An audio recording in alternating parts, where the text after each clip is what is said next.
Hey, good morning guys. Welcome back to my garden. So today I'm going to get a few more plants in the ground. I'm going to take you guys along and just see how far we get. And again, it's always up to the baby's sleep schedule. And right now she's down for a nap.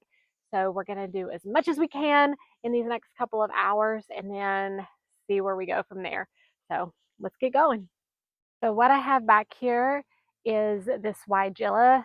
This is a wine and roses Weigela, and I'm going to put it towards the back of this flower bed because I've got this climbing rose that's going to come up right here, and I've got vinca all in the front. I kind of want to keep that vinca next year as well, I do believe, because it turned out to be so pretty. But let me show you the details on this one. So this is the wine and roses Weigela. It's going to get 4 to 5 foot tall and wide, and it blooms in the spring with these beautiful hot pink flowers, and it is good in zones 4 through 8. So we're in zone 7B. This is perfect. So I'm going to have this back in this area, and then we're going to go plant a couple things over by the chicken coop.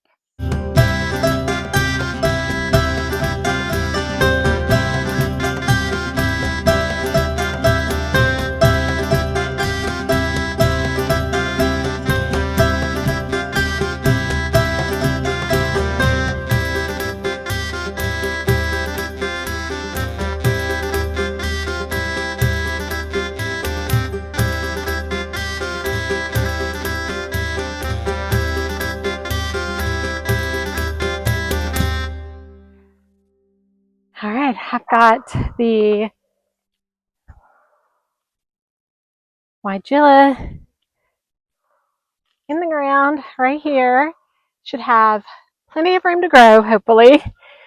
So that's going to look really pretty because it's got a deep purple leaf on it. And so when it's not in bloom, I'll get some foliage interest.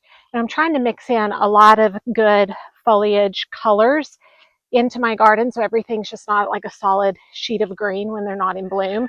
And it is helping you. It's helping me.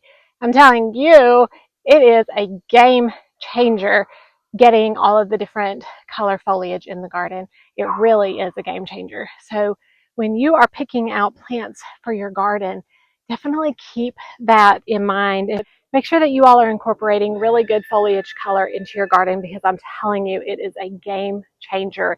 My garden was just looking like a sheet of solid green, minus the dwarf Alberta spruce that is dying. There's some brown there that's going to go.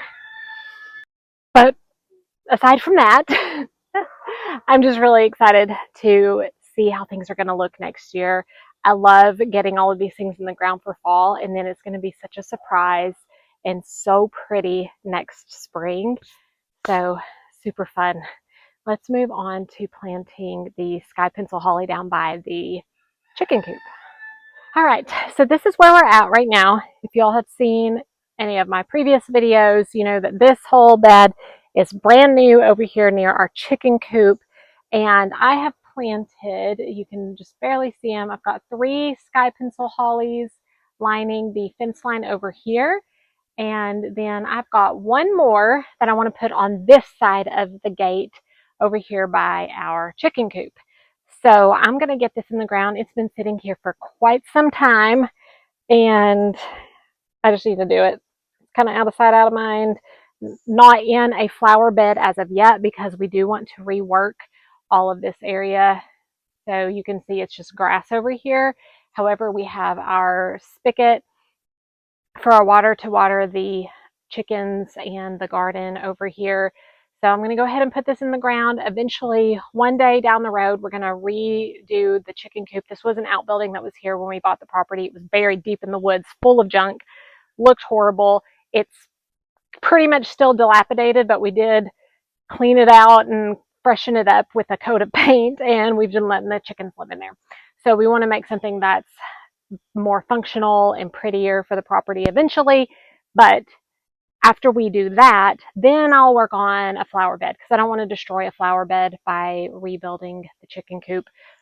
However, I am going to go ahead and get this in the ground because I think it'll be far enough out of the way. And then if we scan over this way, I've got this rhododendron right here that I picked up on clearance that's going to get really large eventually.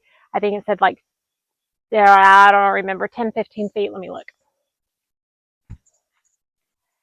8 foot high, 10 foot wide. I'll show you the tag when we go to plant that so you can see what variety it is. It'll probably take forever for it to get that big, so we're going to go ahead and just stick it in the ground over here and let it start growing. So that's the plan. Let's get these two things in the ground real quick. Oh, one thing I forgot to mention is that we do have some wires for our fencing that run right through here as well. So I need to be very careful and watch out for those. I don't know that I'm going to be able to use my auger this time. I might have to dig this hole by hand to make sure that I don't hit those. But other than that, we should be okay.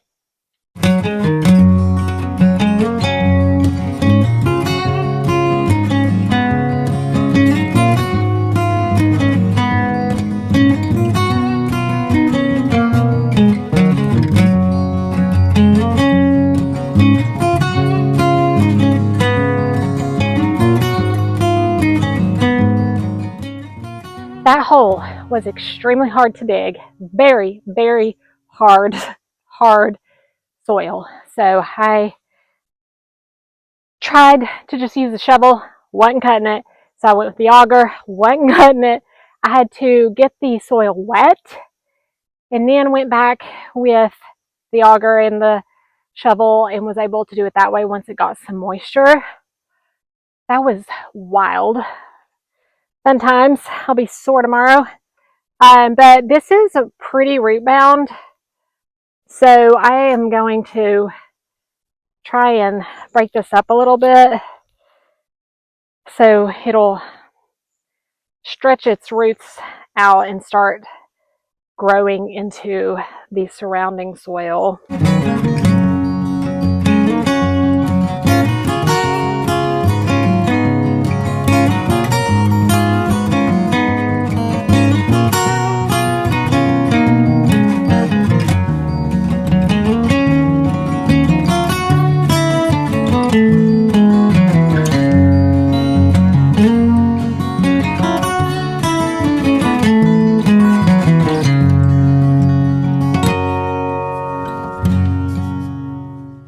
Alright, so I got those both in the ground. Super happy about that. Let me show you what rhododendron this is. Alright, so the rhododendron that I picked up is the Roseum elegans rhododendron. And again, it needs part sun, 3 to 6 hours, which it'll get down here. It blooms in the spring, 8 foot tall, 10 foot wide, and hardy down to zone 4. So we'll see. I don't know. I don't know how fast this will grow. I don't know how well it'll do. I don't have any other rhododendrons in my garden. I've got my sky pencil holly in the ground right here.